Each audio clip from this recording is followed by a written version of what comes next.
Hello, எனக்கு பிஜிலலாம் சாப்பிட்டு ரொம்ப போர் அடிச்சிருச்சு. இன்னைக்கு நம்ம தக்காளி சாதம் செய்யலாம் வாங்க. வந்து 1 ஆனியன், 2 டொமேட்டோ, 3 மிர்ச்சி, அப்புறம் கொஞ்சமா புதினா, கொத்தமல்லி. நான் வந்து 1 டம்ளர் பாஸ்மதி ரைஸ் எடுத்திருக்கேன், ஊற வச்சிருக்கேன். அதுக்கப்புறம் கொஞ்சமா பச்சை பட்டாணி. இதுக்கு ஃபர்ஸ்ட் கீ போட்டுக்கலாம். நம்ம எல்லாம் ஊற்றிக்கலாம்.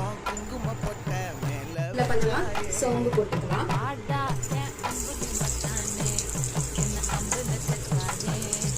கொஞ்சமா ஜிஞ்சர் கார்லிக் பேஸ்ட்,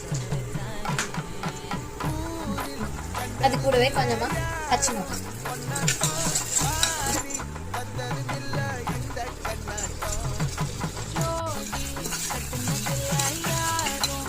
புதினா கொத்தமல்லி ஆட் பண்ணணும். நல்லா புதினா வாசனை நல்லா இருக்கு. கொஞ்சமா ரெட் சில்லி பவுடர்,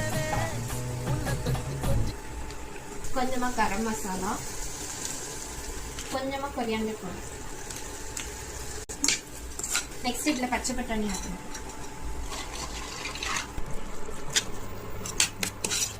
இப்போ எல்லாம் பச்சை வாசனை எல்லாம் போயிடுச்சு. இப்போ நான் ஊற வச்ச பாஸ்மதி ரைஸை நான் ஊற்றிக்கிறேன்.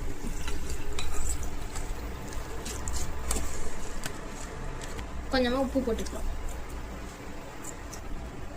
மிக்ஸ் பண்ணி ஒரு 3 விசில் ஆயிடுச்சு. வாங்க பார்க்கலாம் எப்படி இருக்குன்னு.